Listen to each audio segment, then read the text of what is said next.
25 जून 1975 की वो सुबह जो सूरज तो निकला मगर उसकी रोशनी आजाद नहीं थी। अखबार जो हर सुबह भारत को जगाता था, उस सुबह उसको पहले ही बंद कर दिया गया था।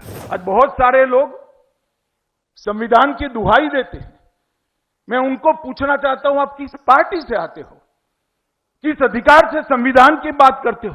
सुबह सुबह 8 बजे ऑल इंडिया रेडियो से प्रधानमंत्री जी की आवाज आई, इंदिरा गांधी की आवाज आई, राष्ट्रपति जी ने आपातकाल की घोषणा की। क्या इसके लिए संसद की सहमति ली गई थी? क्या मंत्रिमंडल की बैठक बुलाई गई थी? क्या देशवासियों को, विपक्ष को भरोसे में लिया गया था?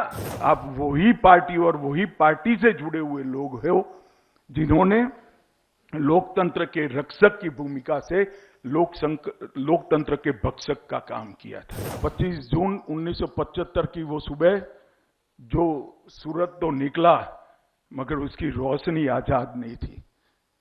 उस सुबह मौलिक अधिकारों की चादर ओढ़ के सोए हुए नागरिक तानाशाही की जंजीरों में जागे। अखबार जो हर सुबह भारत को जगाता था, उस सुबह उसको पहले ही बंद कर दिया गया था। राजनीतिक भिन्नता जो लोकतंत्र का लक्षण और सुंदरता मानी जाती थी, उस वक्त ये राजनीतिक मतभिन्नता को जेलों की अंधेरी काल कोठरी में बंद कर दिया गया और संविधान की आत्मा रौंदकर जनादेश से बनी सरकारों को रातों रात गिरा दिया गया।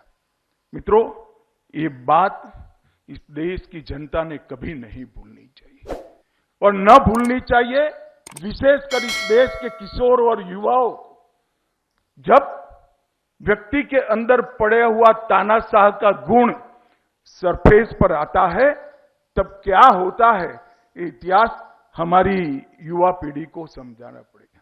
आज बहुत सारे लोग संविधान की दुहाई देते हैं। मैं उनको पूछना चाहता हूं, आप किस पार्टी से आते हो, किस अधिकार से संविधान की बात करते हो? सुबह सुबह 8 बजे ऑल इंडिया रेडियो से प्रधानमंत्री जी की आवाज आई, इंदिरा गांधी की आवाज आई, राष्ट्रपति जी ने आपातकाल की घोषणा की है। जो लोग संविधान की दुहाई देते हैं, मैं उनको पूछना चाहता हूं, क्या इसके लिए संसद की सहमति ली गई थी? क्या मंत्रिमंडल की बैठक बुलाई गई थी? क्या देशवासियों को, विपक्ष को भरोसे में लिया गया था? और लोकतंत्र की बात करने वाले लोगों को मैं पूछना चाहता हूं, आप वही पार्टी और वही पार्टी से जुड़े हुए लोग हो जिन्होंने लोकतंत्र के रक्षक की भूमिका से लोकतंत्र के भक्षक का काम किया था।